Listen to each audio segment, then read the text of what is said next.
Hey everyone! Tonight we dive into the scorching sands and chaos of the Crusades, a time when religious zeal, muddy roads, clunky armor, and truly awful decisions collided in glorious disorder. Whether you were a noble knight, a tired peasant, or just happened to own a donkey, the Crusades were ready to upend your week, and possibly your entire lifespan. Before we get started, take a moment to like the video and subscribe, only if you're actually enjoying what you see here. And drop a comment with where you're watching from and what time it is. It's always fascinating to see the global crowd tuning in. Now, dim the lights, maybe switch on a fan for that cozy hum, and let's settle in for tonight's journey. Picture this. You're in a village square, listening to a loud, fiery sermon delivered by a man in robes, shouting about sin, salvation, and how Jerusalem is, apparently, everyone's problem. You're not entirely sure where Jerusalem is, somewhere east of France, south of your pig pen, but you nod along anyway. Then comes the kicker. The Pope himself declares that anyone who joins the crusade gets a full pardon for all their sins. Sounds like a solid deal, especially after what happened behind the mill house last spring. You thought you got away with it. Turns out, God keeps receipts. Also, you're bored. You've spent 14 years plowing the same tired patch of earth. Your diet is 98% barley, onions, and whatever survived the stew. Someone whispers, eternal glory, and honestly, that beats milking goats in the rain again. So you sign up. Or more accurately, you get talked into it over 3 mugs of weak ale during a tavern chat that spirals into a holy vow. You wake up the next morning with a pounding headache, a wooden cross clutched in your hand, and someone else's boots on your feet. But still, you're proud. Congratulations, you're now officially a Crusader. You've got a patch sewn onto your tunic, a blessing from a priest, and the vague idea that all of this will end with you being showered in gold and gratitude. You've also been given exactly no military training, no map, and your armor. You don't have any. You were told to bring what you can, so now you're armed with a kitchen knife, a frying pan, and whatever's left of your dignity. Your neighbor Gerald brought a rake and a really aggressive attitude. You tell your family you're leaving in the name of God. They ask if God will be feeding you along the way. You laugh. You shouldn't have, because you are now part of one of the most disorganized, poorly planned mass movements in human history. You're marching thousands of miles with no logistics, no reliable supply line, and more spiritual confidence than common sense. And you haven't even left your village yet.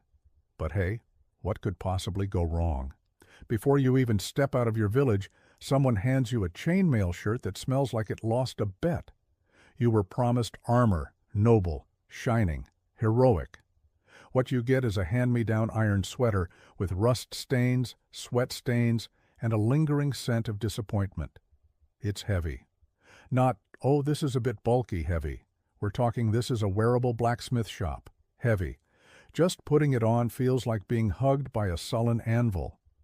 You've also received a helmet, conical, dented, and clearly designed by someone who hated necks.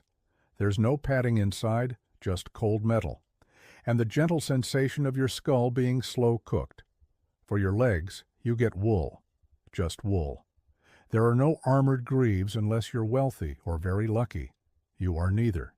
You wrap your legs like a sad present and hope it absorbs some of the pain from the thousands of rocks you're about to step on. And footwear. If you're expecting boots of hardened leather and heroism, think again. You're wearing worn-out turn shoes, soft leather slippers that barely protect you from mud, let alone battlefield conditions. Within the first mile, you've got a blister that's thinking of opening its own church. Also, the surcoat, the brightly colored fabric worn over your armor to signal your side, is white. Or rather, it used to be. Now it's vaguely beige with mysterious spots, and it flaps like a wet flag every time you walk. It features a red cross painted on hastily by a guy who also sharpens pigs. There's no consistency across the army. One guy is in full mail, another's wearing a pot on his head. Gerald again is shirtless with a wooden shield he carved himself. It says, "Jesus, watch this," in bad Latin. You try to tie your belt, but end up cinching it too tight and nearly passing out. Your sword if you were lucky enough to borrow one, is dull, unbalanced, and seems to actively dislike you. But still, you tell yourself, I look like a knight. You don't. You look like a scared turnip wrapped in steel and optimism, but it's too late now. You're packed, dressed, and completely unprepared. Time to march. The trumpets sound. Or maybe it's just a guy yelling. Either way, the crusade is moving, and so are you, very slowly, very uncomfortably. This isn't a glorious cavalry charge. This is a long, groaning shuffle across Europe, with thousands of confused, underfed people dragging carts, goats, children, and at least one man who insists on bringing a piano. Everyone's armed, but only some of the weapons were designed for combat. One man is marching with a pitchfork. Another has tied a hammer to a broomstick and calls it God's toothpick. You've barely left the village, and your shoulders already feel like they've been cursed. The chainmail digs into your neck. Your boots are turning your feet into soup, and your pack, containing exactly 2 onions and an old biscuit, weighs more with every step. Someone sneezes behind you. You consider fleeing. Then there's the noise.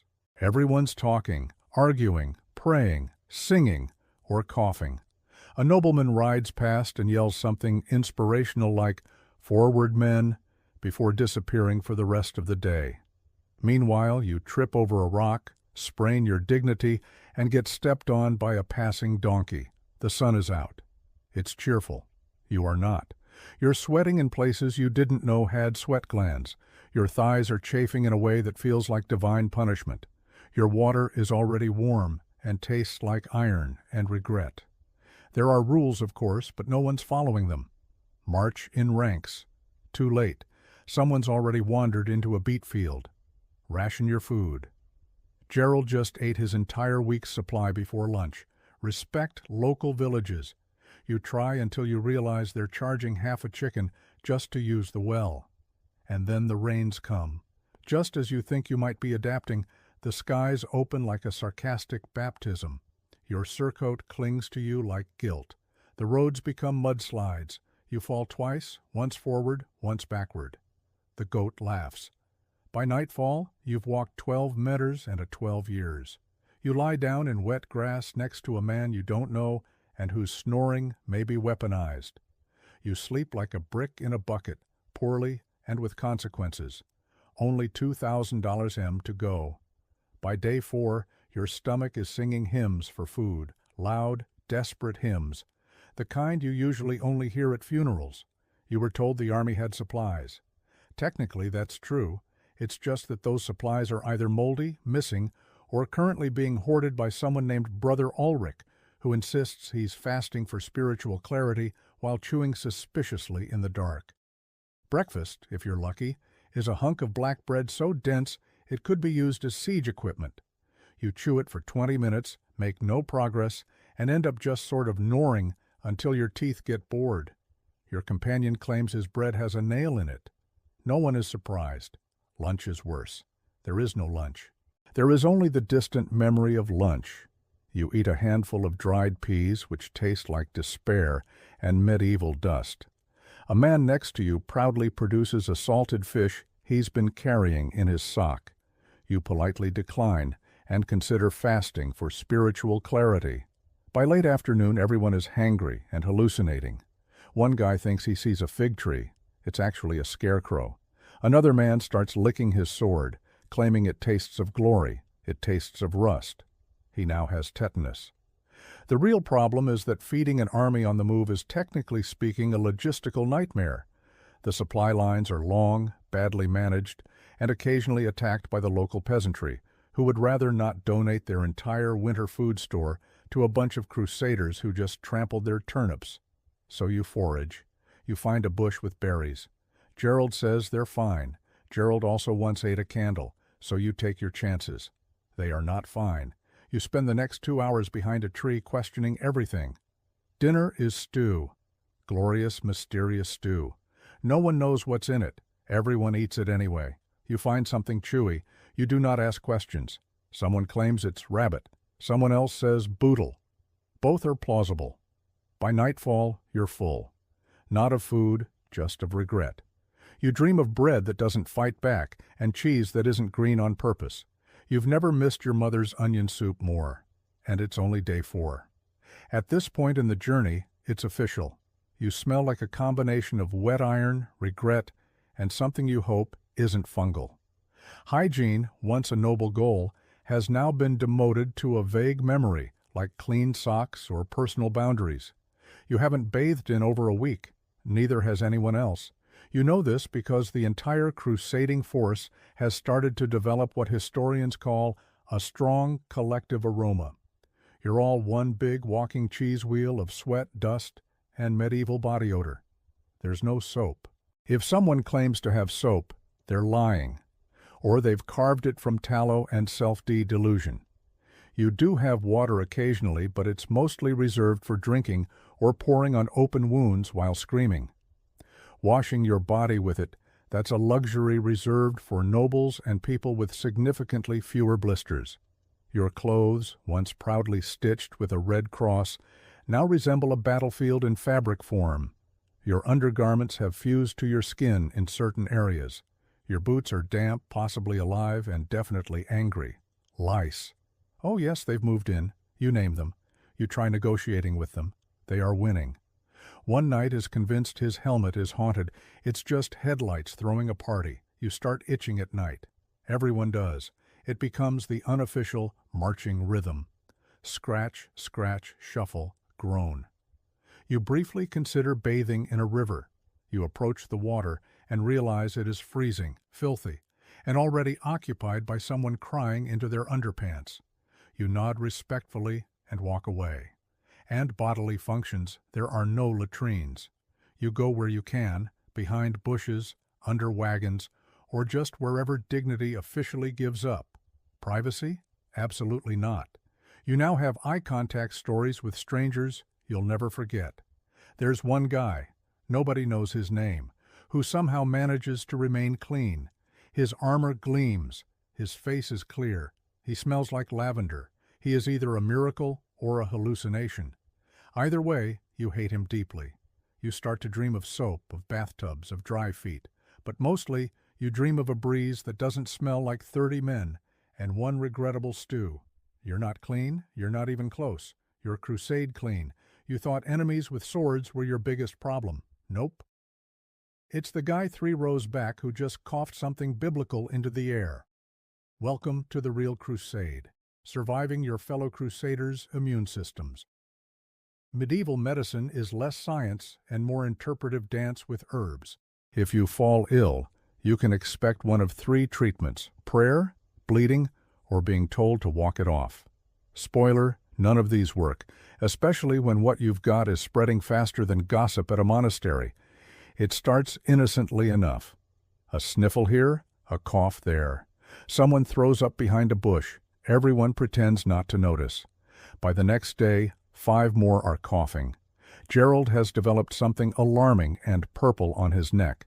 He insists it's just a heat rash. You begin planning your own funeral.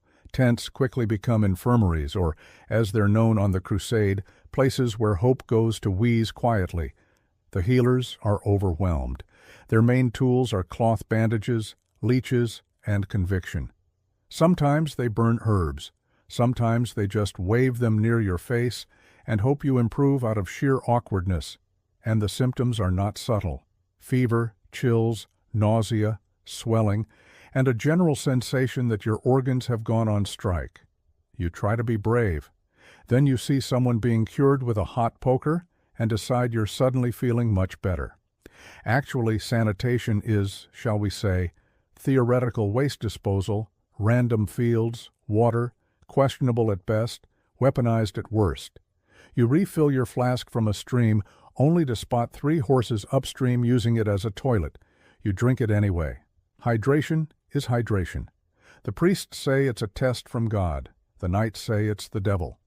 The barmaid, who tagged along for some reason, says it's because no one ever washes their hands. She is immediately ignored. Obviously, you try to keep your distance from the sick until you realize everyone is sick, including you. Your throat burns. Your stomach is sending mixed messages. You consider your chances of survival and remember your last bath was last month. The math is not in your favor. And the worst part, you still haven't fought anyone yet. You're losing a war to soup germs.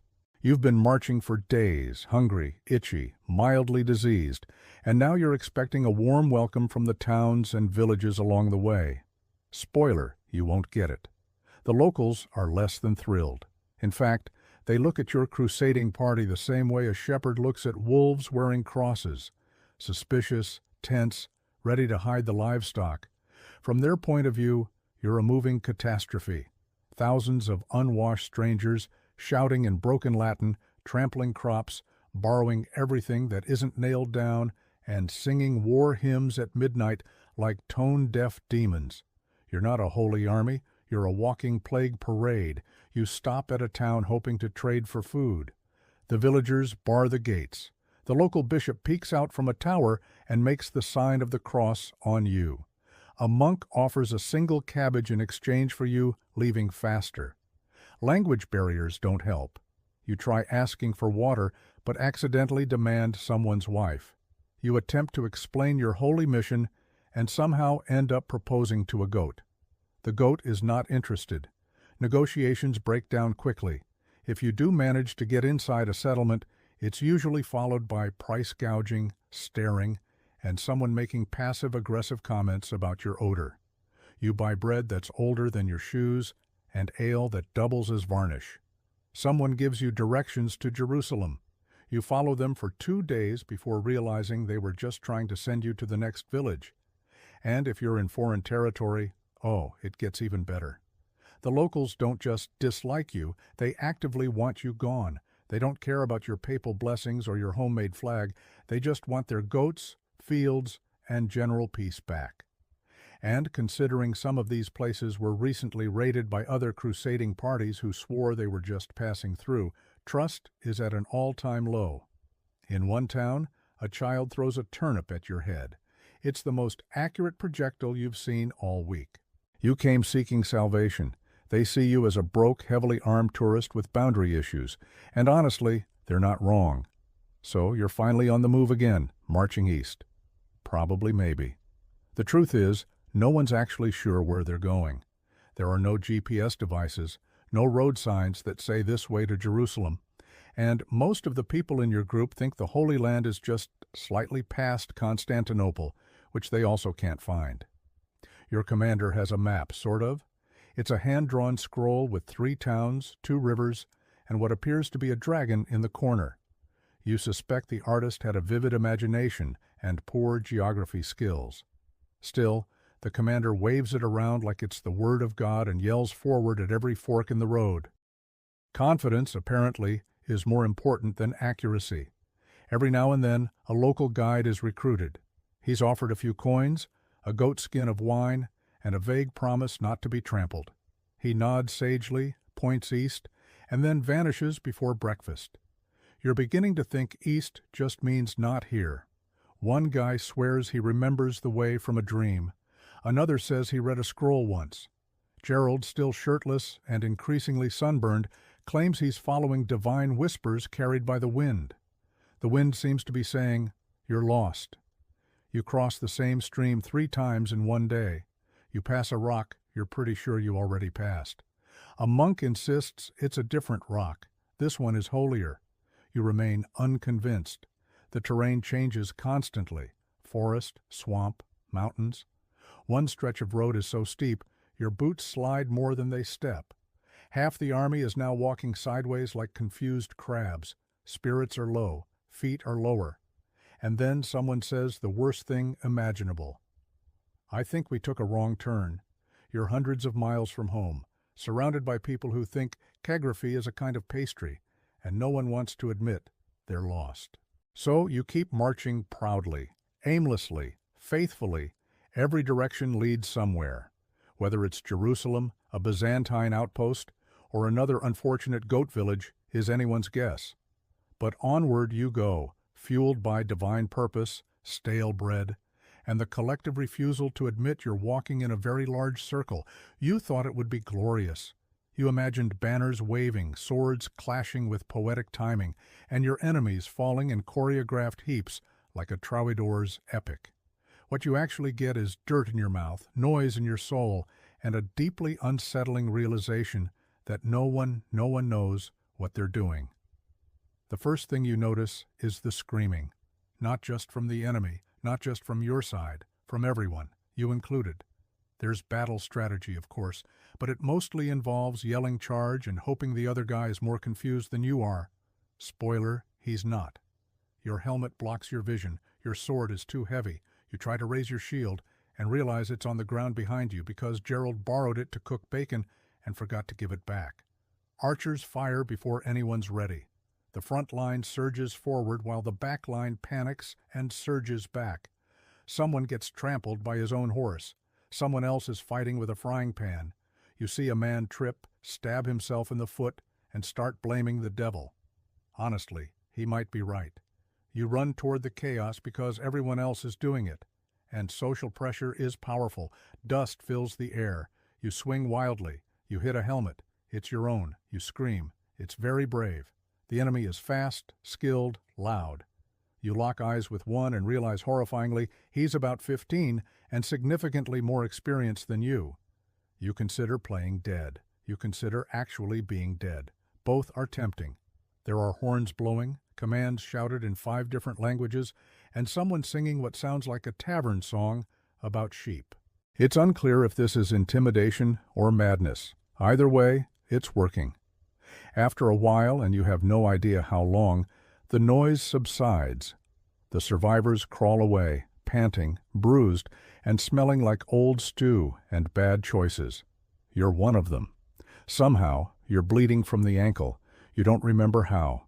Gerald has your helmet now. He's using it as a soup bowl. So, was it glorious? Not exactly. But you're alive. And in the Crusades, that's about as close to victory as most people ever get. The weather in the Holy Land, or more accurately, the long winding disaster parade to the Holy Land, is not your friend. It's not even an indifferent acquaintance. It is a full-blown enemy commander with better timing than your entire army. One moment, it's sweltering, the kind of heat that makes your chainmail feel like a cast-iron oven designed by Satan. You sweat through your clothes, your armor, and your soul. Your leather boots sizzle against your skin. A nearby knight claims he saw a mirage of a tavern. You believe him. You saw it too. You both cry quietly. Then, just when you've accepted your fate as a roast pilgrim, the heavens shift. Clouds roll in like an angry bishop. The skies darken and suddenly rain. Not polite rain, not English drizzle. This is biblical, angry, vengeful, thunder screaming from the sky kind of rain. Your surcoat clings to your body like a wet shroud. Your feet squelch with every step, making you sound like a remorseful duck. Your tent collapses almost immediately. You try to find shelter under a tree, which turns out to be the preferred hangout of 3 equally soaked goats and one man who has given up entirely and is now reciting psalms to his knees. The roads dissolve into mud. You slip twice. Gerald slips 3 times. Once face first into a cow patty. You don't laugh out loud, but your soul chuckles. And the cold. Oh, the cold. Once the sun disappears, the desert flips its mood like a drunk baron at a feast. You go from sweating in your boots to shivering like a cursed tambourine. Your fingers stop working. Your sword now doubles as an ice sculpture. Your nose runs away from your face and joins another army. You think about building a fire. You fail repeatedly. The only thing drier than the wood is your morale. But hey, weather builds character, right? Unfortunately, character doesn't stop you from catching pneumonia while trying to scrape mud off your own eyebrow with a broken spoon. Welcome to crusading. You're not just fighting for the faith. You're fighting the entire atmosphere, and the atmosphere is winning. You came to fight the infidel. That was the whole pitch. A nice, simple battle between good and evil, Christian and non-Christian, one clean moral crusade. Except now you've realized something awkward. Half the people on your side can't even agree on which holy calendar to use, let alone which God hates who. You're from Western Europe, Latin-speaking Roman Pope following slightly smelly. And now you're encountering Byzantines who speak Greek, cross themselves differently, and view you with all the warmth of a suspicious cat. They're supposed to be your allies. In practice, they've locked the city gates and told you to wait outside politely with archers. The priest who joined your group says the Eastern Church is heretical. The Byzantine bishop says you're an illiterate goat herder who bathes too little and sins too much. You both nod and pretend to be civil while muttering spiritual threats under your breath. Then there are the locals, Christian Arabs, Armenian Christians, Syriac Christians. You thought everyone in the East was Muslim. Surprise. Now you're trying to tell friend from foe based on how they chant the Lord's Prayer. You're not great at it. You accidentally threaten a group of monks. They respond by setting your tent on fire. It gets worse. The Muslims, they're not one big army either. There are Fatimids, Seljuks, local warlords, all fighting each other when they're not too busy fighting you. Every time you think you understand who the enemy is, someone changes flags and switches sides mid-campaign. One guy you were chasing last week is now sitting at your campfire explaining regional politics and eating your last onion. Your commander tries to hold a meeting between different factions. It devolves into a shouting match over whose saint is better. Gerald suggests a duel. No one disagrees. And don't forget the internal drama, knights arguing with bishops, nobles fighting over loot, peasants forming their own prayer groups. At one point, someone claims a vision of the Virgin Mary in a chicken coop and starts a splinter sect. They charge the wrong hill. Religious unity that lasted 3 days. Now you're all just hoping no one stabs you over a liturgical disagreement about Lent. God may be on your side, but everyone else is on edge. You thought joining the crusade meant fighting alongside noble warriors, disciplined knights, and pious men devoted to a sacred cause. You were wrong. You are, in fact, marching with the strangest collection of people ever assembled outside of a tavern brawl. To your left is a toothless baker who brought a rolling pin instead of a weapon. To your right is a man named T-Ball, who claims to be a monk but swears constantly, drinks anything in a jug, and has definitely stabbed someone over a loaf of bread. Gerald, still shirtless, has painted a cross on his chest in soot and says he's God's muscle. Your commanding officer is a 19-year-old noble with too much hair and zero strategy. He believes tactics means pointing dramatically and yelling. During one skirmish, he charged in the wrong direction and ended up in a cabbage field. He still insists it was part of a master plan. Then there are the fanatics.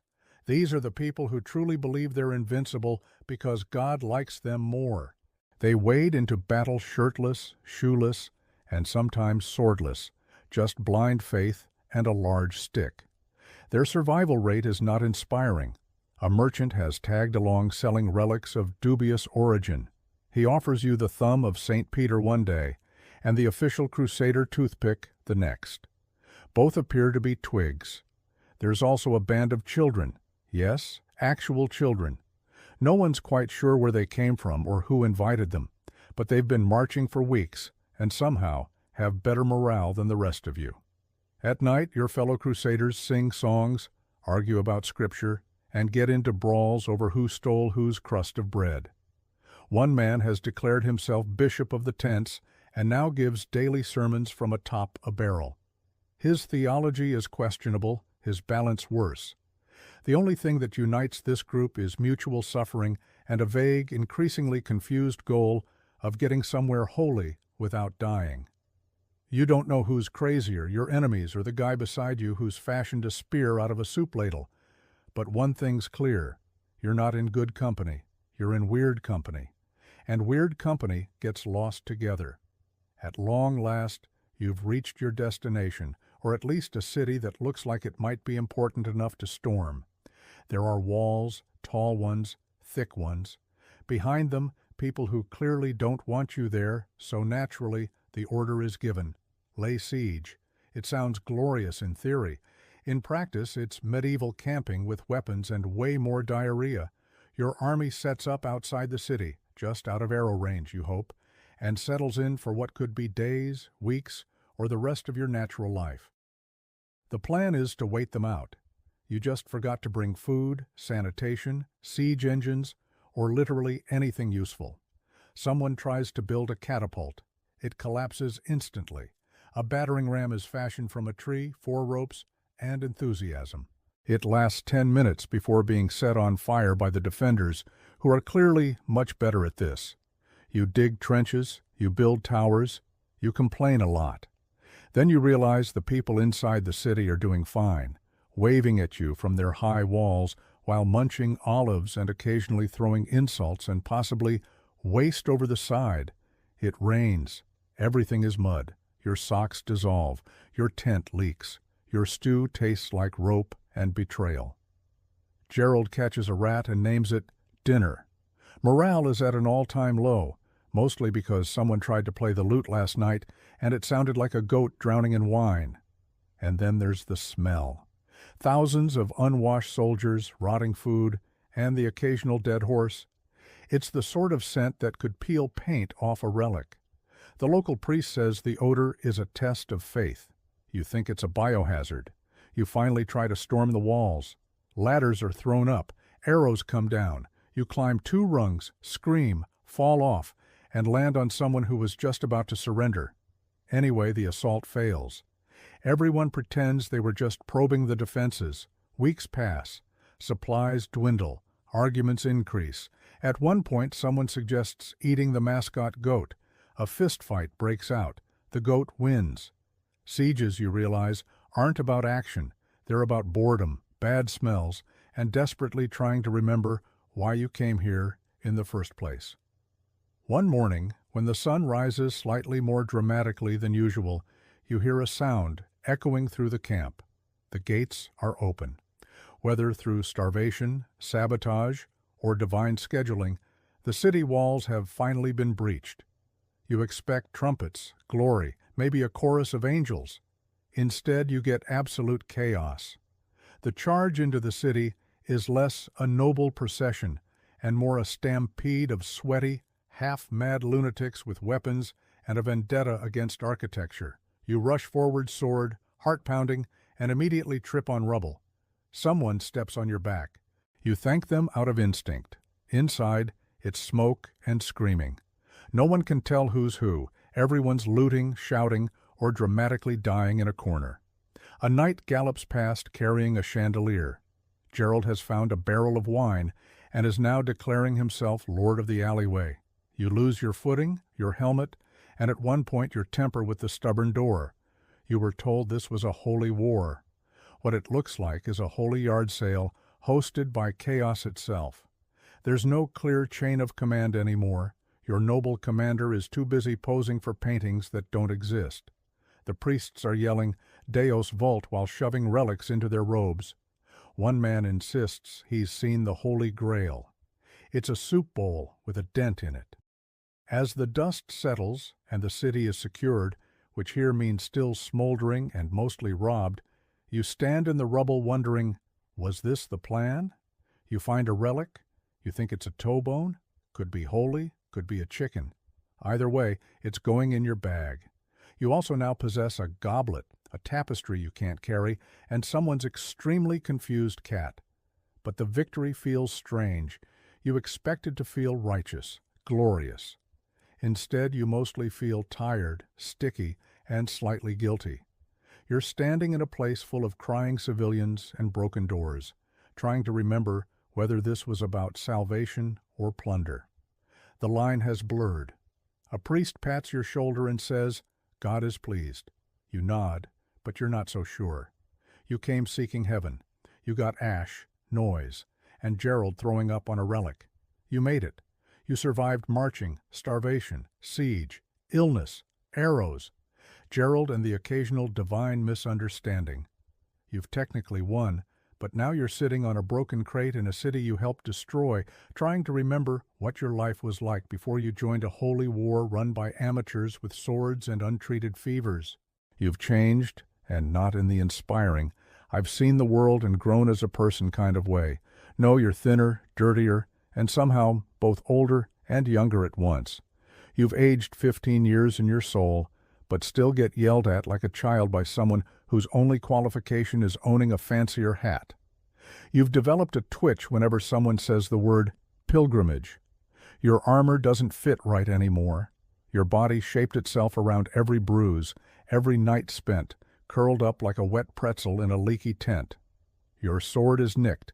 Your faith is complicated. You used to believe in clear lines, good and evil, saved and damned. Now you mostly believe in strong shoes and not eating anything that's still moving. Back home, they'll call you a hero. They'll ask what it was like. You'll smile and say incredible, because deeply chaotic, morally confusing, and constantly damp doesn't fit well in a tavern tale. You might even polish the relics you stole, mount them on the wall, and pretend you knew what you were doing the whole time. You'll nod solemnly during sermons. You'll avoid looking goats in the eye, but deep down, you'll always carry the truth. You didn't crusade so much as survive a traveling disaster with a cross on top. Gerald will write poetry badly. Someone will start a cult. You'll quietly donate to the nearest monastery and never speak of the time you mistook a bishop's hat for a stew pot. Was it worth it? History will say yes. You might say yes, but that twitch in your left eye that still says, probably not. The Holy Land is behind you, but so is most of your sanity. Long before samurai trained with katanas or gladiators fought in Roman arenas, there were two young Egyptian men circling each other in the desert sand. Their arms were raised, knees bent, feet planted. One feinted a move, the other lunged. No swords, no armor, just skill, strength, and the roar of a crowd watching under the burning sun. Welcome to ancient Egyptian wrestling, the oldest documented martial art in human history. More than 4,000 years ago, long before MMA gyms or Olympic podiums, the people of the Nile were already perfecting hand-to-hand combat. In a Middle Kingdom tomb at Beni Hassan, archaeologists discovered wall paintings that showed over 400 different wrestling holds, locks, and throws, a manual etched in limestone. This wasn't crude brawling. It was a sophisticated system of physical control and psychological dominance. Wrestling in Egypt wasn't just sport. It was status.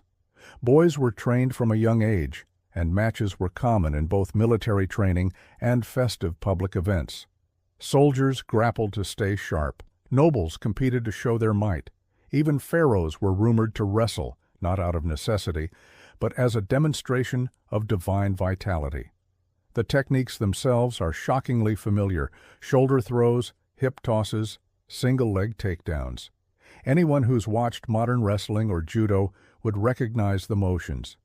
This wasn't a forgotten pastime. It was a polished tradition, one that laid the foundation for martial arts to come. And unlike later combat systems that blended weapons and philosophy, Egyptian wrestling was pure, just the human body honed to dominate another. But it had a spiritual side, too. Ancient texts and temple carvings suggest that wrestling was tied to the gods, particularly Horus, who fought the god Set in a cosmic struggle. Every wrestling match was a microcosm of that myth: order versus chaos, discipline versus wildness.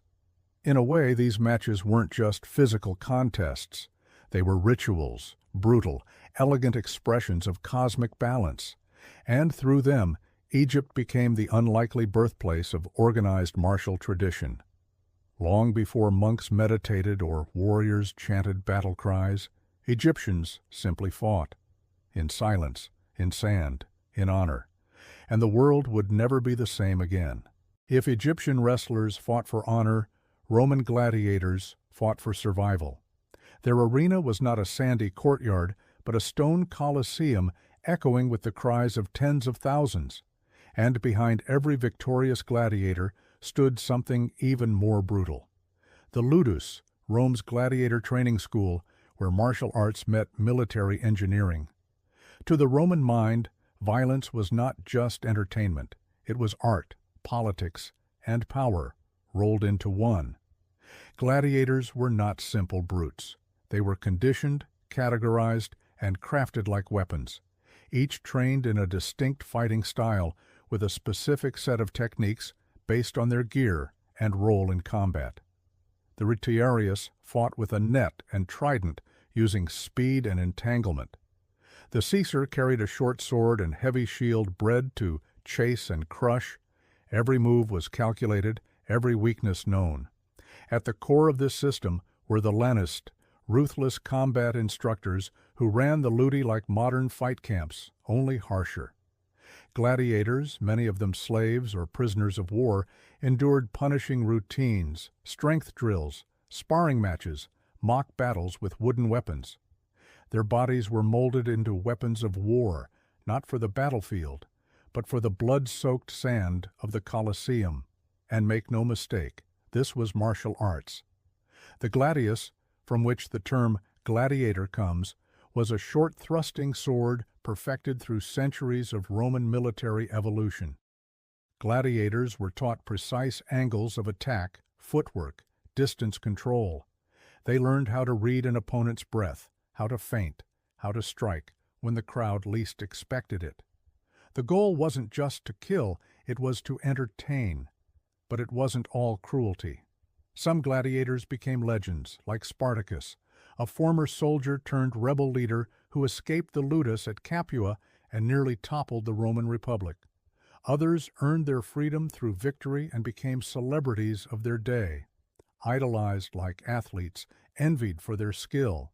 Roman martial training was ruthless but systematic. It stripped men of everything, then rebuilt them as fighters whose very survival depended on their discipline, technique, and endurance. It wasn't a sport, it was a spectacle, and every arena was a battlefield where ancient martial tradition was written in sweat, sand, and blood.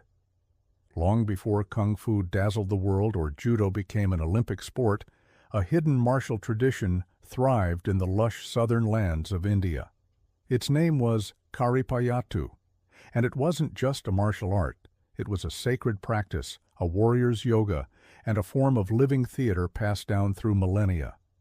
Kalaripayattu, often called the mother of all martial arts, traces its roots back over 3,000 years, with legends linking it to the mythical sage Parasurama, a warrior saint said to have carved Kerala from the sea. But myth aside, it's one of the oldest surviving combat systems and arguably one of the most elegant. Where Roman training emphasized brute force, Karipayattu prioritized grace, flow, and spiritual alignment. Training began at the Kalari, a sunken dirt pit that served as both a dojo and a temple. Here, barefoot students learned to move like animals, the stance of the horse, the leap of the lion, the strike of the snake. Every motion was connected to breath, energy, and rhythm. Before they touched a weapon, students spent years mastering body control, kicks, and palm strikes. Then came the weapons, and with them a terrifying beauty. The UMI, a flexible whip sword that coils around the body, is perhaps the most feared and exotic weapon in Kalaripayattu. It's also the most poetic. One wrong move, and the wielder could maim themselves. To master it required absolute focus, trust in the breath, and years of disciplined training. But what made Kalaripayattu unique wasn't just its arsenal, it was its philosophy. Fighters were trained in Ayurveda, the traditional system of medicine, to heal what they hurt. They studied Marmam pressure points said to control life energy. The goal wasn't destruction, but balance. Even in battle, the art emphasized restraint, timing, and inner calm, traits of a warrior sage rather than a killer. By the time colonial powers arrived, Kalaripayattu had become a symbol of native resistance. It was banned by the British for fear of uprising, forced underground for decades. But it never died. Like the flexible UMI, it coiled in silence, only to return, flowing, lethal, and eternal. Kalaripayattu wasn't just a martial art, it was a living philosophy, a dance of death, a hymn to life. Picture this: a misty temple nestled in the mountains of Henan, China. A bald monk stands in silent meditation, surrounded by candles. Then, with a breath, he explodes into motion, fists whipping through the air, body twisting in fluid strikes. This is Shaolin Kung Fu, where martial arts became a spiritual path and fighting became a form of prayer. The roots of Shaolin martial arts stretch back to the 5th century CE when Indian monk Bodhidharma arrived at the Shaolin Temple. Legend says he found the monks physically weak, unable to endure long hours of meditation. So he taught them a series of exercises, part Qigong, part self-defense, that evolved into the foundation of Shaolin Kung Fu. But this wasn't just about building muscles. At Shaolin, every movement had a purpose and a philosophy. The body and mind were one. A punch wasn't just a strike, but an expression of inner clarity. A block wasn't resistance, but redirection. Zen Buddhism encouraged non-attachment even in combat. To fight with anger was to lose. True mastery meant conquering the self. Training was brutal. Monks practiced stances until their legs trembled, struck trees to condition their limbs, and balanced on poles to improve focus. They learned to mimic the movements of animals: tiger, crane, snake, leopard, and dragon. Each style had its rhythm, strategy, and symbolism. The tiger crushed, the crane evaded, the snake flowed, the dragon transformed. Weapons training was equally rigorous: staffs, swords, spears, chains. One of the most iconic was the gun staff, known as the grandfather of all weapons. Monks were taught to turn even farming tools into instruments of defense. Why? Because Shaolin Kung Fu wasn't created for conquest. It was for protection of the temple, the people, and the spirit. Over time, Shaolin monks became legendary. They fought off bandits, resisted invading armies, and inspired rebel movements. Their martial prowess was so feared that emperors alternately patronized and persecuted them. In the Ming and Qing dynasties, Shaolin warriors were both revered and hunted.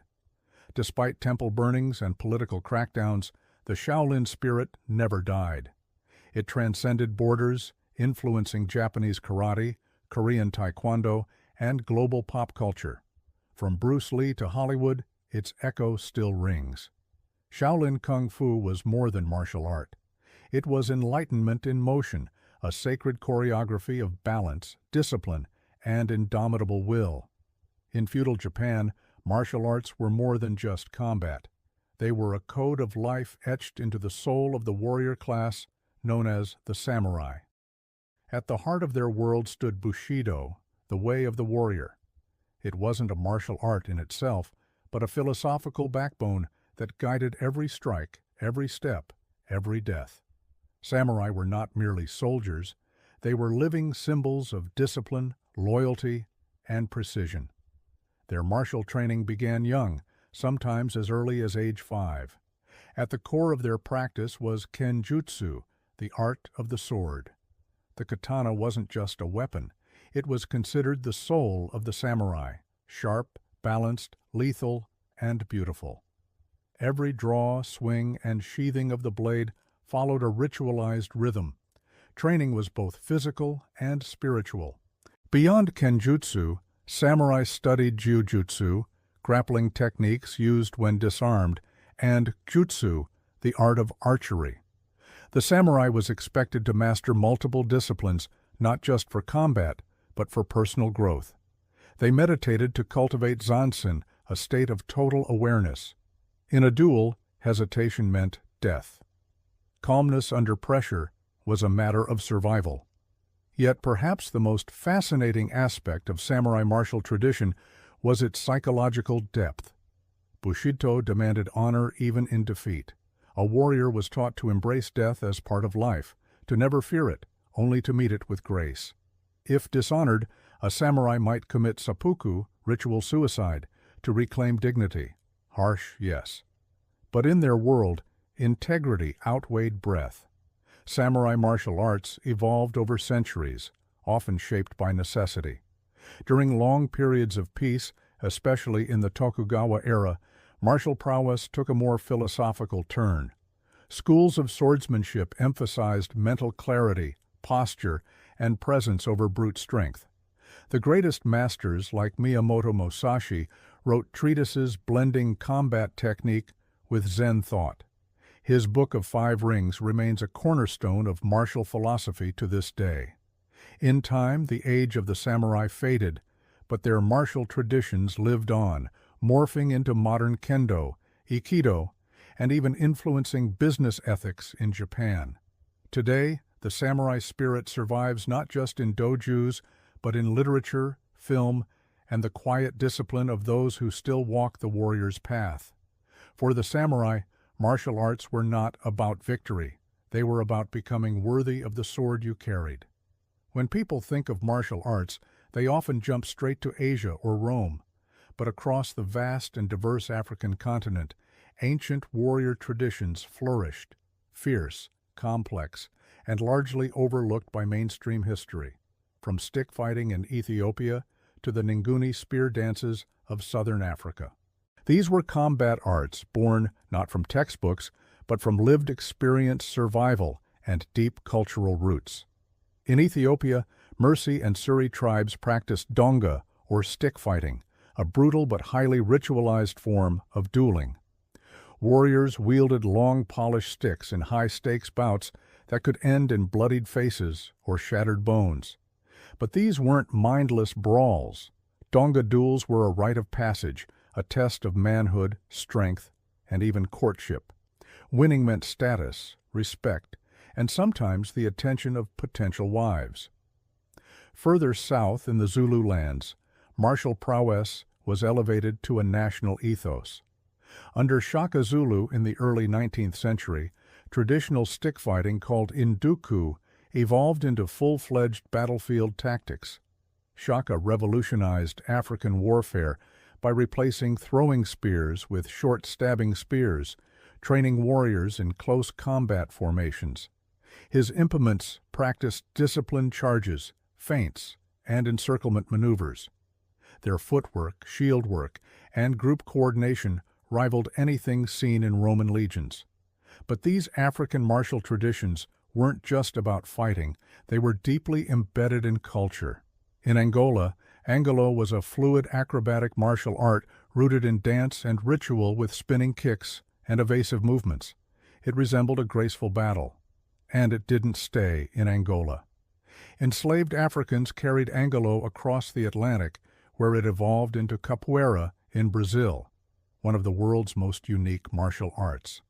Throughout Africa, warriors also used rhythm, music, and performance in their training. War dances served dual purposes: to intimidate enemies and to psych up the body. Movements mimicked animals, spirits, or ancestors. Combat wasn't just a physical act, it was a connection to heritage, identity, and the divine.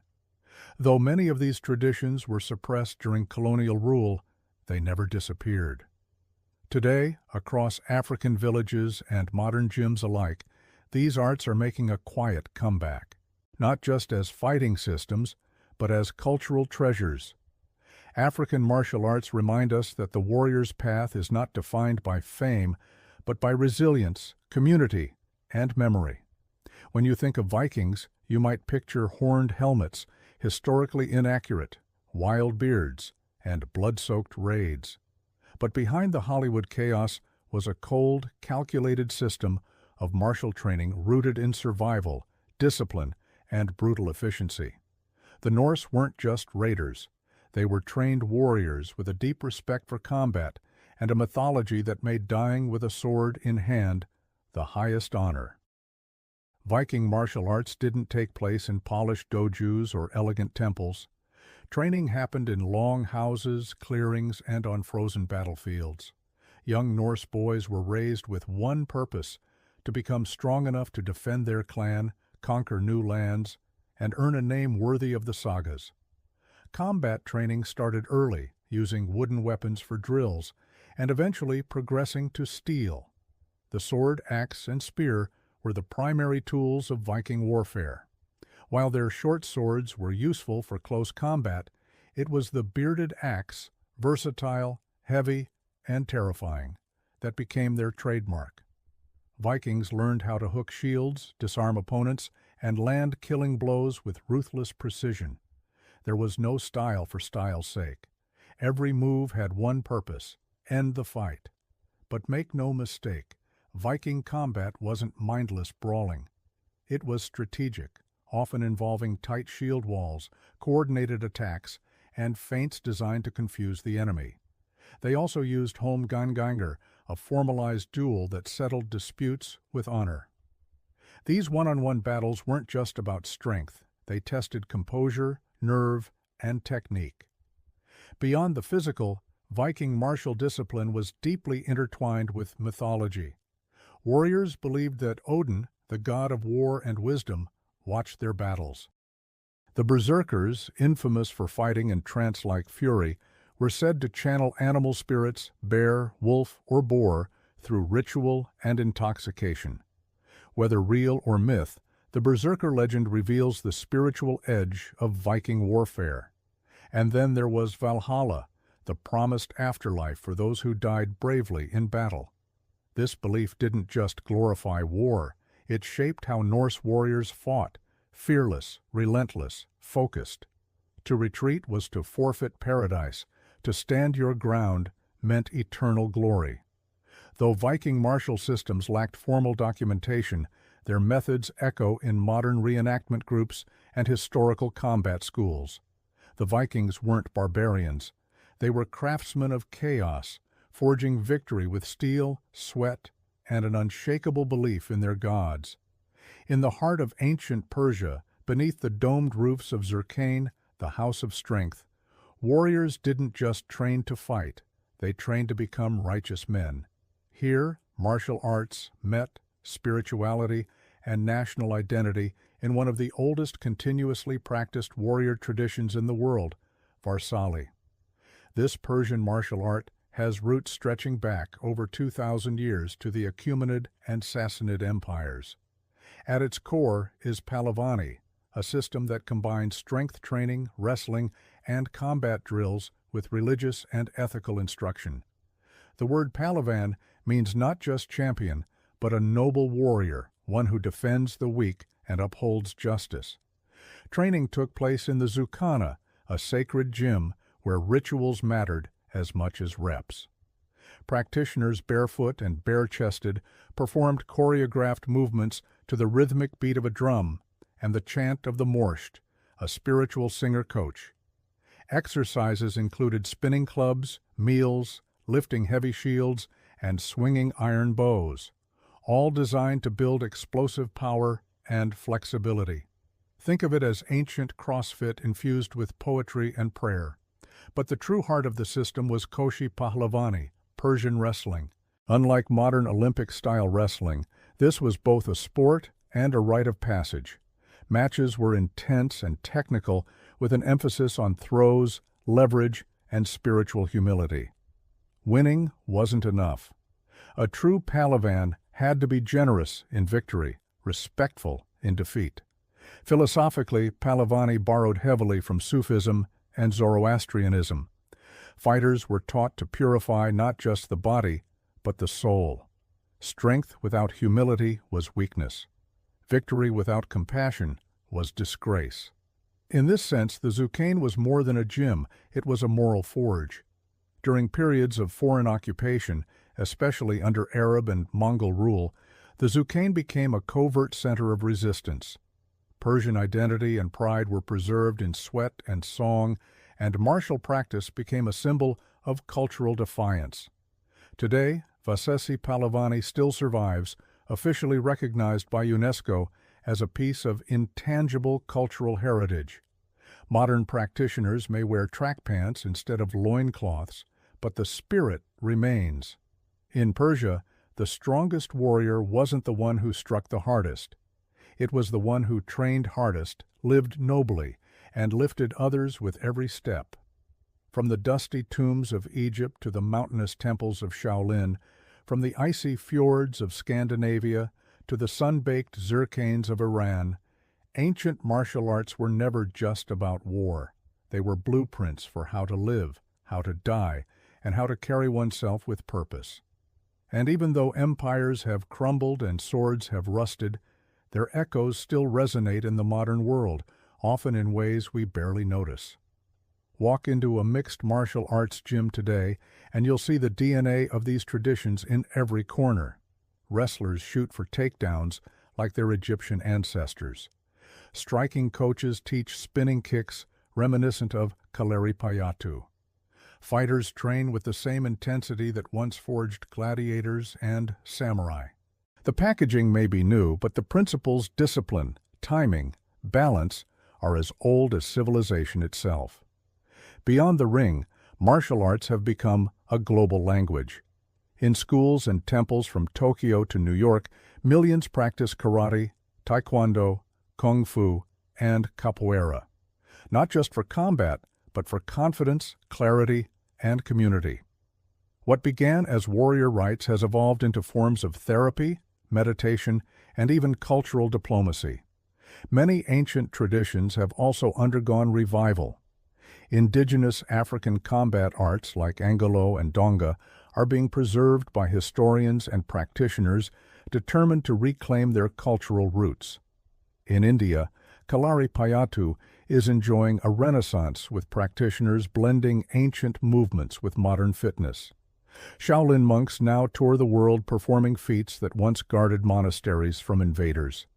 But perhaps the most profound legacy of ancient martial arts is their philosophy. The idea that strength must be matched by humility, that victory is meaningless without virtue, that the true enemy is often within. In a world increasingly obsessed with speed, spectacle, and instant gratification, these age-old systems remind us to slow down, breathe, and train with intent. Technology may have changed how we fight, drones, guns, machines, but it hasn't changed why we train. The desire to master the body, still the mind, and walk the path of the warrior remains universal. So whether you're sparring in a gym, shadow boxing in your living room, or simply navigating life's daily battles, know this: you are part of a tradition older than kings, deeper than empires, and stronger than steel. The art lives on because the warrior never truly dies. In ancient Egypt, beauty wasn't vanity, it was virtue. The Egyptians believed that outward appearance reflected inner harmony, and to be beautiful was to align yourself with Mahat, the divine order of the cosmos. Cleanliness, scent, and adornment weren't optional. They were spiritual obligations. Each morning, both men and women engaged in detailed rituals of grooming and beautification. The desert sun was relentless, and the Nile's humidity unforgiving. So the Egyptians used unwants, creamy mixtures of animal fats, beeswax, and oils, not just to moisturize their skin, but to protect against harsh weather and disease. These balms were often scented with myrrh, frankincense, or lotus, fragrances thought to be pleasing to the gods. Perfume wasn't just for the living, it was applied to the dead to sweeten the journey to the afterlife.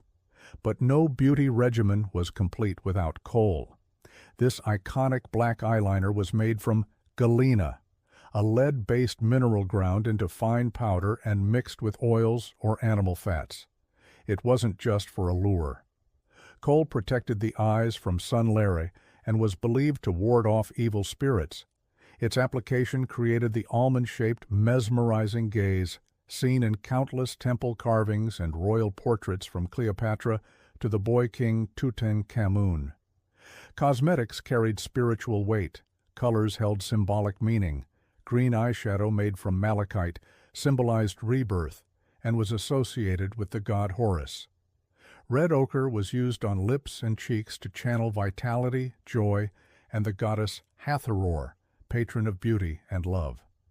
Even wigs were a statement, not just fashionable, but hygienic, allowing the head to stay shaved and cool beneath elaborate headdresses of human hair, beads, and gold wire. Beauty was also status. The wealthier the individual, the more elaborate the makeup box. Elite women had cosmetic jars of alabaster or fance, while commoners made do with pottery. Scented cones of wax were worn on wigs during banquets, slowly melting and releasing fragrance throughout the evening. A sensual fusion of hygiene, seduction, and opulence. To the Egyptians, beauty was eternal. You didn't just prepare your face for the living world, you adorned yourself for the afterlife. Because in Egypt even the dead were expected to look divine. In ancient Greece, beauty was philosophy. Literally, the Greeks believed that physical appearance reflected moral character. And to be beautiful was to be chaos kagathos, noble and good. Sculptors carved gods with idealized proportions, not to flatter the gods, but to show mortals what perfection looked like. That same obsession with harmony and balance seeped into cosmetics and grooming. For Greek women, the ideal was fair skin, a sign of purity, status, and freedom from outdoor labor. Pale complexions meant you were wealthy enough to stay indoors. To achieve this, women applied white lead, a dangerous choice by modern standards, or a natural clay called smith-theon to lighten the skin. Some even used chalk or crushed pearls. It wasn't about vanity. It was about showing the world that you belonged to the elite class. Cheeks and lips were tinted with natural pigments, often made from red ochre, crushed berries, or the roots of the madder plant. Rouge gave the impression of vitality and youth, and lip stains, though subtle, hinted at sensuality, without straying from social decorum. Greek beauty avoided extremes. A little color was elegant, too much was scandalous. Eyes were defined with soot or charcoal. While not as dramatic as Egyptian kohl, this subtle lining enhanced the shape of the eyes and created a soft, shadowed look. Eyebrows were ideally joined, the famous unibrow, which was considered a mark of intelligence and purity. Women even darkened the space between brows with powders or painted it in with kohl. Hair care, too, was critical. Women lightened their hair with vinegar and sunlight or used saffron to bring out golden hues, as blonde hair was associated with gods and heroes. Styles ranged from intricate braids to tightly wound buns, often decorated with ribbons, pins, or golden wreaths. Men, meanwhile, preferred well-groomed beards and curls, a balance between ruggedness and refinement. Greek beauty wasn't about decadence. It was about restraint, balance, and projecting inner virtue. Cosmetic use was discreet and purposeful, meant to enhance what nature gave you without appearing artificial. In public, a woman's modesty was paramount, but in private settings, especially during symposia and festivals, beauty could become a quiet form of seduction. In ancient Greece, to be beautiful wasn't to stand out. It was to embody the harmony of the gods. In ancient Rome, beauty was both a weapon and a performance.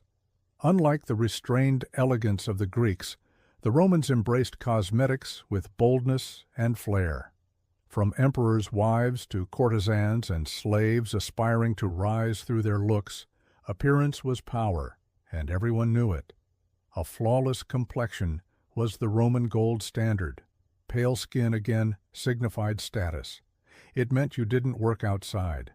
To achieve it, Roman women used a variety of whitening agents, white lead, chalk, and even crocodile dung mixed with vinegar.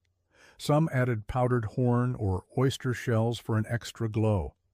Face masks made from honey, barley, or milk were popular among the wealthy, and beauty recipes circulated among the elite like prized secrets. Rouge and lip color were in high demand. Red ochre, cinnabar, and mulberry juice were used to stain cheeks and lips, often applied in layers for a vibrant look. Unlike in Greece, Roman women weren't afraid of color, though the line between tasteful and vulgar was a constant topic in literature and gossip. A well-painted face could signal wealth, desirability, or infamy, depending on who was watching. Eye makeup was dramatic. Roman women darkened their lashes and lids with soot, antimony, or even charred rose petals. Eyeliner created almond-shaped eyes reminiscent of Egyptian fashion, and eyeshadow came in greens, blues, and browns. Eyebrows were carefully shaped, often darkened with burnt cork or ash. Plucking was standard. A Roman woman's mirror often included tweezers. Perfume, however, was the true Roman obsession. The wealthy layered scents, rose, cinnamon, myrrh, spikenard, in every room, every garment, and every lock of hair. Ointments were stored in alabaster and glass jars imported from Egypt, Syria, and Arabia. A woman's scent became her signature. Even men indulged, perfuming their togas, and slaves, though moralists like Seneca often scolded this fragrant excess. Wigs and hairpieces were a booming industry.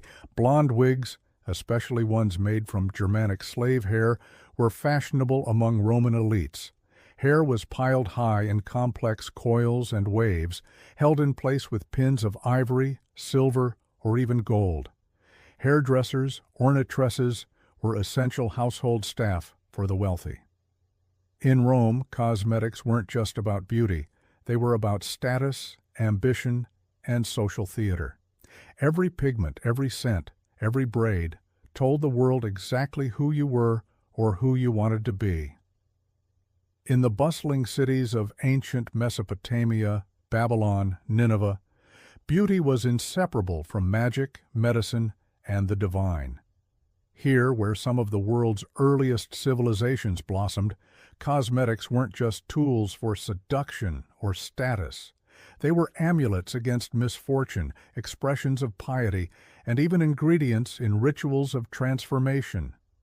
Mesopotamian women and men placed enormous importance on grooming. Scented oils and balms were central to daily life. These weren't just moisturizers in a dry climate. They were believed to carry divine energy. Applying fragrant oils was considered both hygienic and holy, aligning the body with the gods. Oils were extracted from sesame, almonds, and olives, often infused with myrrh, cedarwood, or frankincense. Eyes were the focal point of Mesopotamian beauty. Much like in Egypt, dark kohl was applied to the lids and lashes, not only for aesthetic effect, but as a shield against evil spirits and disease. Charcoal, lead, and crushed minerals were common ingredients mixed into pastes that were stored in small stone jars.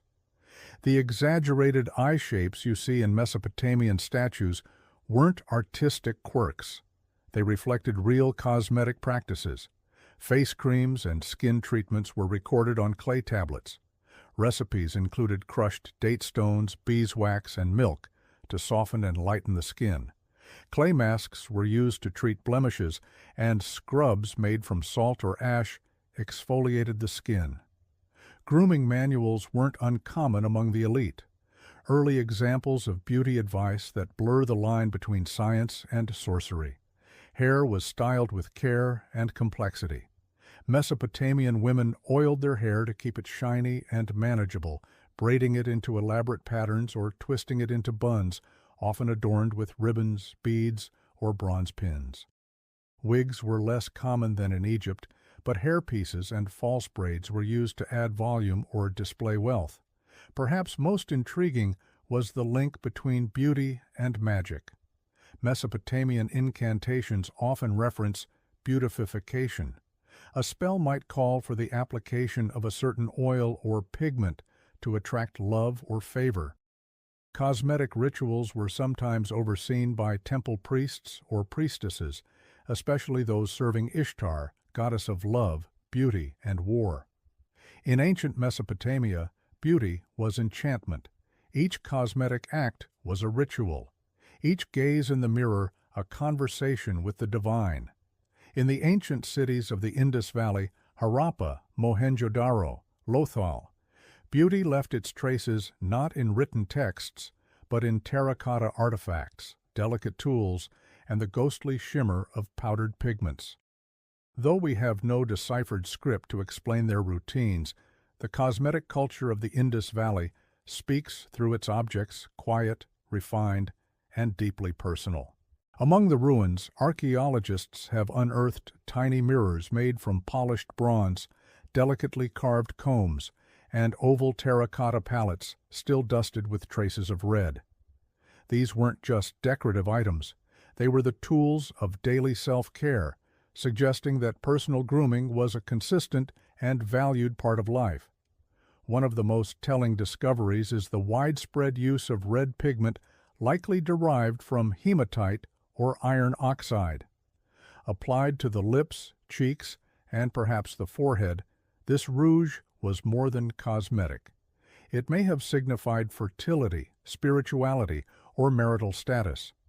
Much like the bindi in later Indian traditions, the color red, sacred, and vital, has always played a central role in South Asian aesthetics, and its origins may stretch as far back as the Indus civilization. Bathing was a communal ritual. The great bath of Mohenjo, with its brick-lined steps and surrounding rooms, points to a culture that valued cleanliness not just for hygiene, but for spiritual purity. Oils perhaps scented with local herbs like sandalwood, turmeric, and vetiver would have been applied before and after bathing to soften skin and calm the senses. Hair was carefully maintained, likely oiled and styled into buns or braids. Figurines show women wearing elaborate hairstyles adorned with ornaments. Some scholars believe the people of the Indus Valley used natural plant dyes like indigo or henna to color hair and decorate the body. Precursors to traditions still practiced across the Indian subcontinent today. Fragrance played a role too. Though few written records survive, botanical evidence suggests the use of aromatic resins and herbs. Incense burners found in homes and temples hint at the fusion of scent, sanctity, and everyday ritual. Beauty and cleanliness were not separate from spirituality. They were a part of it. In the Indus Valley, cosmetics were quiet symbols worn not for spectacle, but for balance, identity, and perhaps even love. Their beauty was deliberate, subtle, and enduring. In ancient China, beauty was a reflection of nature, delicate, balanced, and deeply symbolic. To be beautiful was to evoke the serenity of a plum blossom, the purity of jade, or the grace of a crane in flight. Across dynasties from the Han to the Tang, Chinese cosmetics evolved into a refined and poetic ritual, an art form painted onto the human canvas. Pale skin was the cornerstone of Chinese beauty ideals. Much like in other ancient cultures, fair complexions signified wealth and refinement, proof that you did not toil under the sun. Women used rice powder to whiten their faces, often applying it in layers to achieve a smooth, porcelainic finish. Some mixed it with pearl dust or powdered lead, unaware of the long-term health risks. Blush was applied with care, not in harsh circles, but in soft shades resembling flower petals. This style, known as fidan, or flying dots, became particularly popular during the Tang dynasty. Women painted delicate red marks on their cheeks, and sometimes foreheads inspired by the colors of nature or the flush of love. Lips, too, were a statement. Red cinnabar pigment was used to tint them in a small heart-like shape, leaving the edges of the lips pale.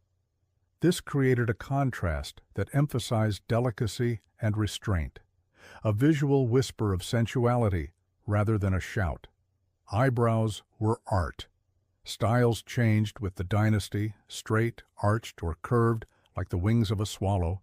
Women shaved their natural brows and redrew them with charcoal or black ink. Manuals and scrolls from the Tang and Song dynasties described dozens of distinct eyebrow styles, each with poetic names like willow leaf or distant mountains. Ornamental touches elevated beauty to theatrical levels.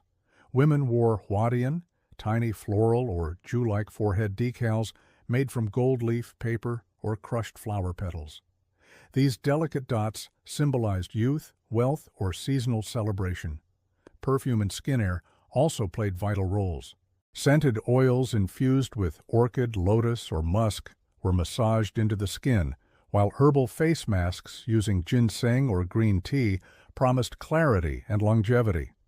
Beauty wasn't merely cosmetic, it was medicinal, philosophical, even moral. In ancient China, to be beautiful was to be in harmony with heaven and earth, a living poem composed of color, scent, and grace. In ancient Mesoamerica, among the Olmec, Maya, and Aztec civilizations, beauty was vibrant, ceremonial, and inseparable from the spiritual world. Unlike in some ancient societies where cosmetics were confined to elite women, in Mesoamerica, both men and women adorned their bodies with meaning. Appearance wasn't just about attraction. It was about identity, ritual, and cosmic connection. The Mesoamerican palette came from nature. Red was the most sacred color, symbolizing life, blood, and the sun. Women painted their lips with aoteote seeds, which produced a deep crimson tint, while cheeks were colored with crushed cochile, a brilliant red dye made from insects harvested on cactus. Black and white were used for contrast, contouring the face or framing the eyes with charcoal and powdered lime. Body painting was common and often ritualistic. Dyes and mineral pigments were applied during festivals, warfare, or religious ceremonies. Warriors painted their faces to intimidate enemies and honor the gods. Priests painted their bodies with ash or chalk to purify themselves for sacrifice or ceremony. And young women wore subtle marks on their faces during courtship rituals, hinting at readiness for marriage. Perfume and fragrance held divine significance. The Aztecs were obsessed with flower zittle, which they used not only in offerings but also in personal adornment. Fragrant blooms like marigolds, plumeria, and cacao flowers were woven into garlands or crushed into pastes and rubbed onto the skin. Copal, a sacred tree resin, was burned as incense and mixed with oils to scent the body before rituals. Hairstyles were deeply symbolic. Maya women wore long, thick braids coiled atop their heads or twisted into buns, sometimes adorned with jade beads or feathers. Aztec noble women used hairpieces, ribbons, and even gold dust to enhance their appearance. Men, particularly warriors, styled their hair according to their rank with shaved patterns or elaborate knots, indicating valor in battle. Tattooing and scarification were also practiced, especially among the Maya. These permanent marks weren't decorative. They were spiritual badges of endurance, dedication, or religious transformation. Even dental cosmetics existed. Elites had jade or turquoise inlays placed into their teeth, signaling status and divine favor. For the Mesoamericans, beauty was sacred. Every pigment, flower, and braid was a symbol, a bridge between the earthly body and the celestial realm. In the misty forests and wind-swept hills of ancient Europe, the Celts cultivated a vision of beauty that was both fierce and earthy, wild yet intentional. They didn't follow the ornate rituals of Rome or the elegance of Egypt, but their appearance was no less important. To the Celts, grooming and adornment were signs of vitality, bravery, and tribal identity. And yes, even warriors had favorite combs. Celtic men and women alike paid attention to their looks. Bronze combs, razors, and tweezers have been found in burial sites, showing that personal grooming was valued. Hair was considered sacred, and both sexes often wore it long, wavy, and styled with lime or animal fat for volume and stiffness, giving warriors that famous spiked or swept back look that struck fear into their enemies.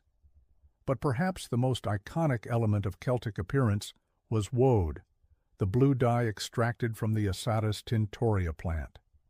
Warriors painted swirling designs across their faces and bodies, not only to intimidate foes in battle, but also for ceremonial or spiritual reasons.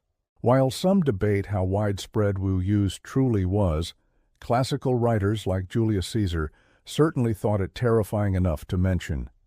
Jewelry was essential, not just for adornment, but for identity and social rank. Elaborate talks, neck rings made from twisted gold or bronze, were worn proudly by both men and women. Earrings, bracelets, and hairpins added to the visual power. These weren't just accessories. They were badges of strength, lineage, and honor. Makeup was subtler, but present. Red ochre was used on cheeks and lips, particularly by women of noble status. Tattoos and body paint may have also had a role in storytelling, marking key life events, tribal affiliations, or spiritual achievements. Animal symbolism was deeply woven into Celtic belief, and it's likely that some body art reflected that connection. Mirrors, polished bronze discs with decorated backs, were found in graves of elite women, suggesting that self-presentation held both social and ritual weight. Beauty for the Celts wasn't just about seduction, it was about identity. A well-groomed warrior was seen as disciplined, a finely adorned woman as wise and powerful. In the Celtic world, beauty was raw, elemental, and filled with pride. It honored both the earth beneath their feet and the spirits they believed watched from the trees.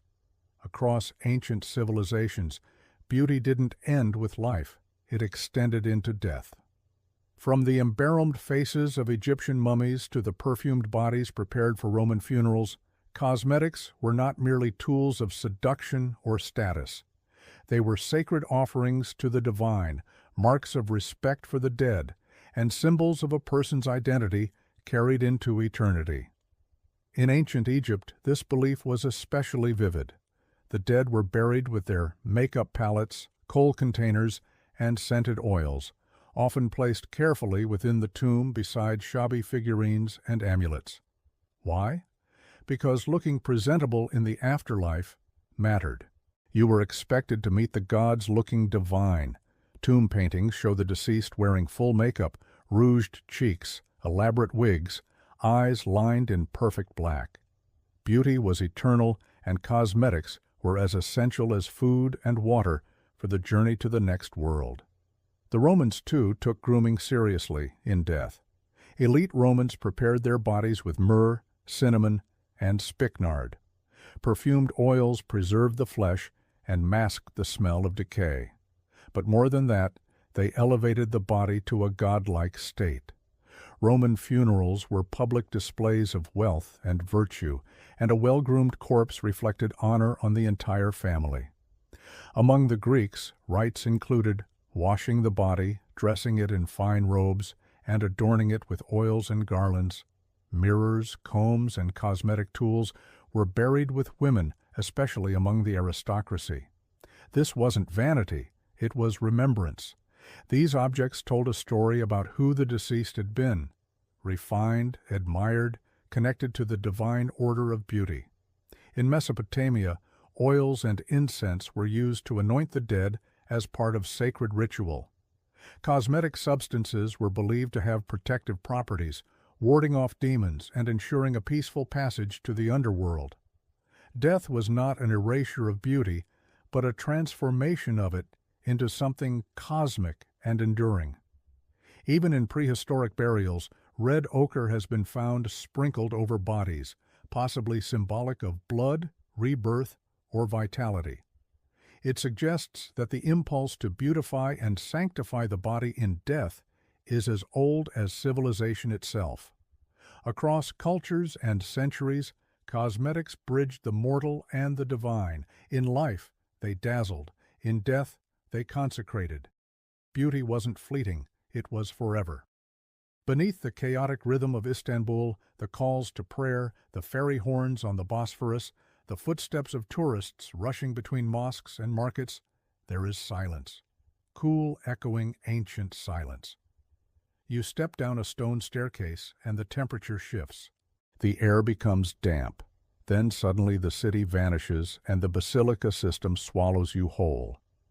Built in the 6th century under Emperor Justinian the Great, the Basilica Sistine, known in Turkish as Yerebatan Sarnıç, is the largest surviving underground water reservoir from the Byzantine Empire. It's a hidden cathedral of water.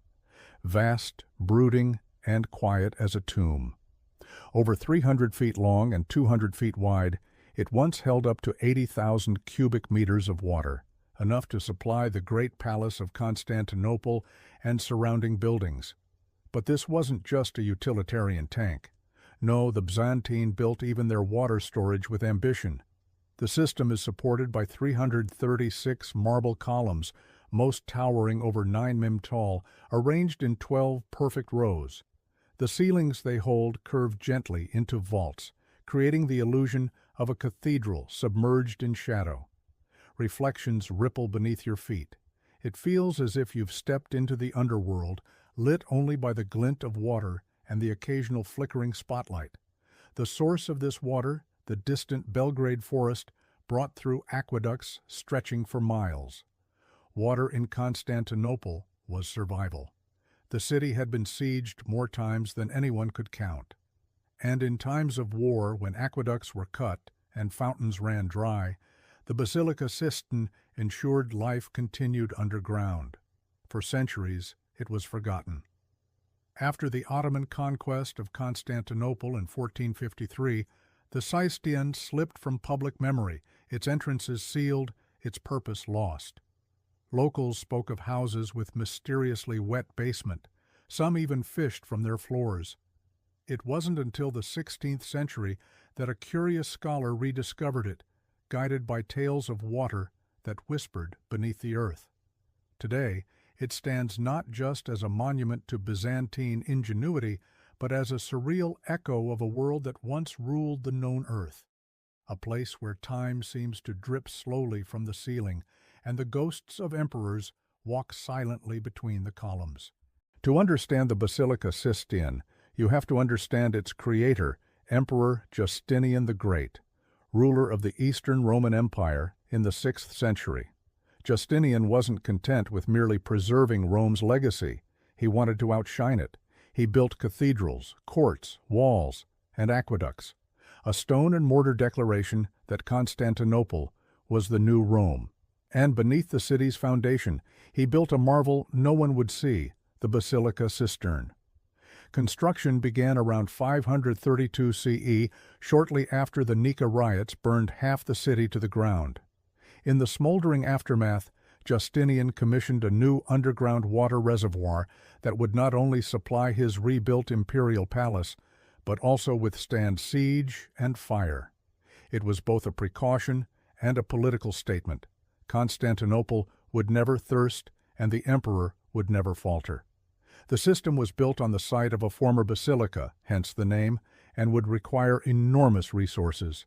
Thousands of laborers, including prisoners of war, carved out a space nearly the size of a cathedral beneath the city.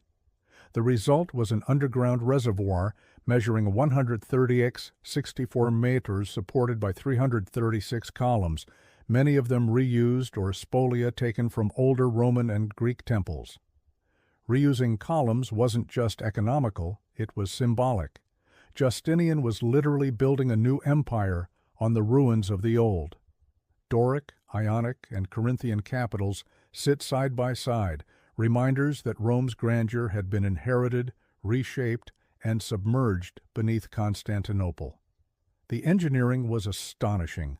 Vaulted ceilings distributed weight evenly, brick walls were waterproofed with thick layers of mortar, arched supports prevented collapse, and most importantly, the Sistine was fed by the Vins and Hadrian aqueducts, some stretching over 19 kilometers from the Belgrade forest.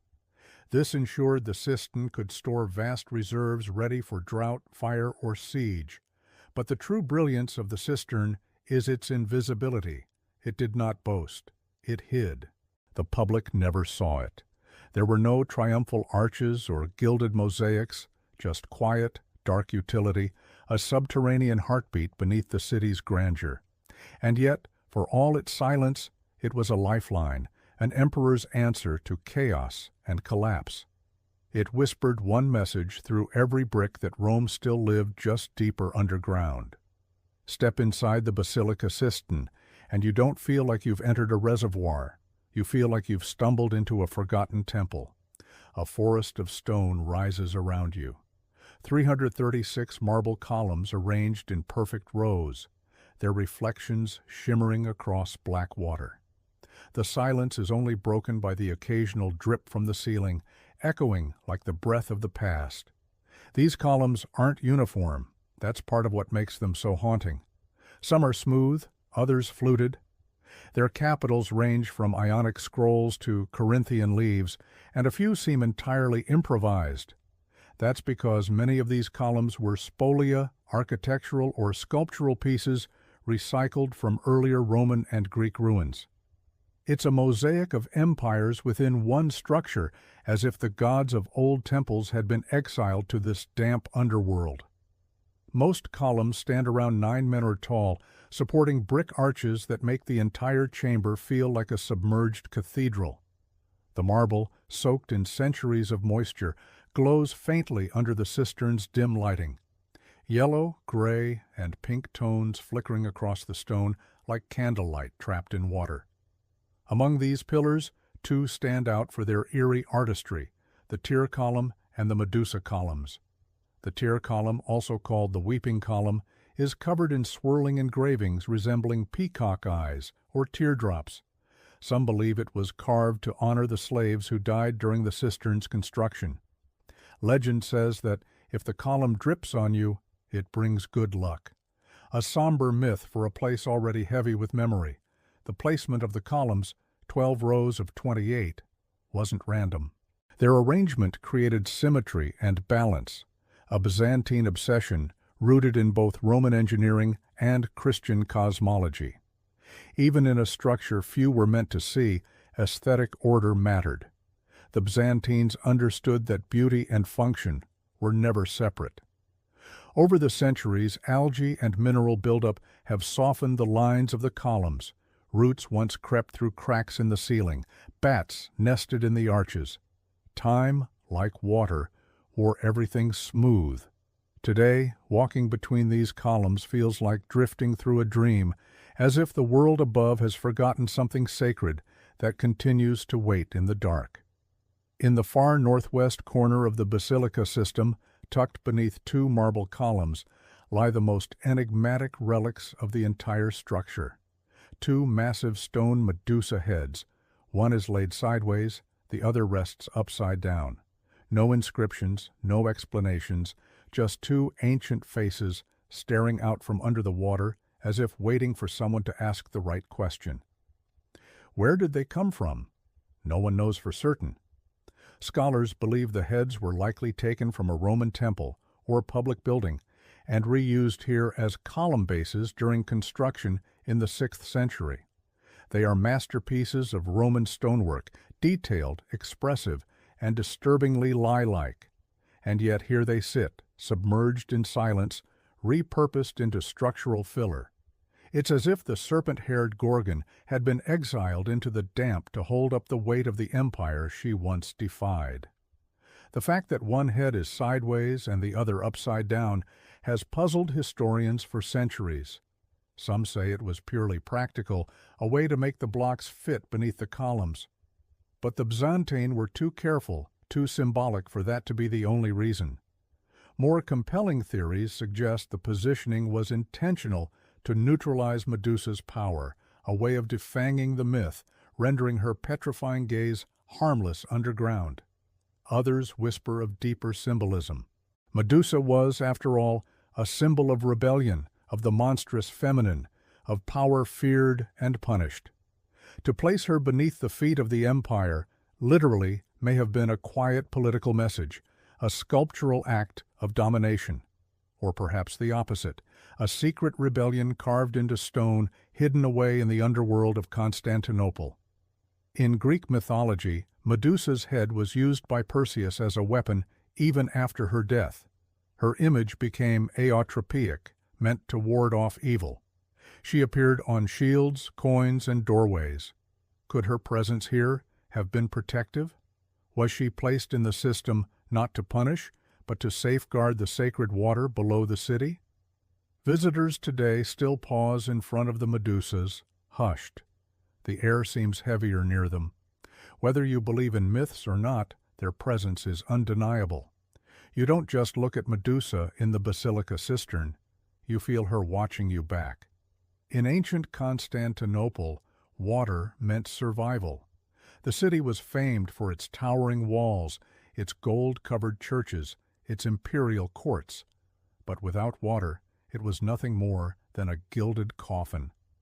The basilica cistern wasn't just a marvel of architecture, it was a military asset. Hidden beneath the city's foundations, it served as a silent lifeline during times of siege, drought, and disaster. The Byzantine capital was under constant threat. Surrounded by enemies for centuries, Persians, Arabs, Bulgars, Crusaders, the city endured countless sieges. One of the most devastating was the Arab siege of 717, 718 CE, where food and water supplies were stretched thin for over a year. While aqueducts could be cut or poisoned, the systems sealed underground and stocked in advance ensured that Constantinople did not fall. The basilica system, with its massive capacity, helped sustain the palace and nearby districts through these long, desperate days. Its water was channeled in from the B-grade forest, located over 19 kilometers away. A system of elevated aqueducts, most notably the Valence Aqueduct, delivered water to the city, which was then stored in open-air cistierns and covered structures like this one. The Basilica cistern stood out because it was both covered and underground, protected from heat, sunlight, and contamination. In an era when cities could die of thirst, that was revolutionary. But water was more than just tactical. It was symbolic. In Byzantine theology and imperial iconography, water represented life, rebirth, and divine favor. To control it, especially during a siege, was to show that God still smiled upon the city. This is why so many of Constantinople's systems were not only functional, but beautifully constructed. The basilica, with its forest of columns and eerie grandeur, was a quiet cathedral to resilience. Even during the Ottoman conquest in 1453, while the city above was burning and falling, the waters of the cistern below remained calm. After the conquest, it was largely forgotten, sealed off, and unused. But during those final Byzantine years, it had served its purpose. Today, as tourists wander between its columns, few realize they are walking atop one of the most crucial defenses of an empire, not a sword or a wall, but something far more precious: silence, water, and time. For nearly a century after the Ottoman conquest of Constantinople in 1453, the basilica system lay in silence. The Ottomans, brilliant engineers in their own right, built new aqueducts and fountains that served the growing city above. The ancient Byzantine waterworks, tucked underground, unmarked and dim, faded from collective memory. No one advertised the system, no plaques, no maps, no fanfare, just still water beneath the stones. And yet the system refused to be forgotten. Locals in the neighborhood around Hagia Sophia began to report strange things. Some said their basements were damp year-round, no matter the season. Others claimed they could drop buckets through holes in their floors and pull up cold, fresh water. A few even claimed they were catching fish underground. A bizarre, quiet miracle happening right below the bustling Ottoman streets. It wasn't until the 1540s that the system was formally rediscovered by the curious eyes of Petrus Gillius, a French scholar and traveler. Sent to Constantinople by King Francis II to study ancient texts and monuments, Gillius had a habit of asking too many questions. When he heard about the locals pulling up water and fish from the floors of their homes, he began investigating. Eventually, he found an entrance, likely through a private home, and descended into the murky depths. What he discovered astounded him. A subterranean space larger than many cathedrals in Europe, filled with columns, dark water, and dripping echoes. He rode through the cistern by candlelight, sketching and measuring its dimensions, noting the carved capitals and mysterious Medusa heads. Gillius's writings introduced the basilica system to the wider world, a lost wonder of the Byzantine, preserved beneath the Ottoman capital. Yet, even after his discovery, the system wasn't restored or open to the public. It remained mostly hidden, used occasionally as a water source, but left in semi-obscurity. The Ottoman Empire had its own monumental projects to focus on. This one was a relic. Beautiful, yes, but buried in the past. It would take centuries more before the system was drained, cleaned, and opened as a historical monument. But thanks to a curious French scholar and a few rumor-spreading locals, the silent system stirred once more, no longer forgotten, but waiting to rise from the depths. Today, when visitors descend the dim stairway, near Istanbul's Hagia Sophia and step into the Basilica Sistine, they don't just encounter a historical ruin, they enter a living monument. It's a space where architecture, atmosphere, and memory blur together. Lit by amber lights and filled with the soft sound of dripping water, the system feels more like a sacred ritual than a tourist stop. It wasn't always this way. When Turkish authorities decided to restore and reopen the Basilica system in the late 20th century, they found a flooded ruin filled with centuries of mud, algae, and decay. The columns were stained, the floor invisible beneath water and sediment, but the bones were still solid. The structure had survived earthquakes, fires, wars, and abandonment, all while holding its ceiling high. After extensive cleaning and restoration, walkways were installed just above the water level. Lighting was carefully chosen to highlight the graceful curves of the columns and reflect them in the dark water below. The result, an atmosphere that feels more like an underground cathedral than a reservoir. It's no coincidence that some call it the sunken palace, and in the silence you hear it, the echo. Every footstep, every whisper, every drop of water reverberates through the stone like a chant from another world. It's haunting, beautiful, timeless. It's no wonder that filmmakers and artists have flocked to the space. The Basilica Cistern has appeared in films like From Russia with Love and Inferno, and in countless documentaries and music videos. It's not just a historical site, it's a stage. Visitors are often caught off guard by how emotional the space feels. Children lower their voices, tourists slow their pace. Even the most distracted traveler stops to stare at the Medusa heads, half submerged and brooding in the shadows. There's something magnetic about this place. It doesn't ask for reverence, it quietly demands it. In recent years, the cistern has also hosted art installations, concerts, and exhibitions.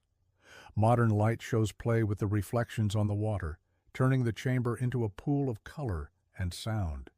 It is paradoxically more alive now than ever. A space once hidden, now illuminated with new meaning. From imperial utility to artistic sanctuary, the Basilica Sistine has risen again, not with fire or conquest, but with silence, water, and light. In a city that has seen empires rise and fall, water has remained Istanbul's oldest and quietest witness. The Basilica Cistern, more than just a storage vault, holds centuries of symbolism, not only as a resource, but as a spiritual and philosophical presence. The Byzantines and later the Ottomans understood that water was never just about hydration. It was about purification, power, and the thin veil between worlds. Water in the system moves slowly. It does not rush, and it does not speak. It ripples and reflects.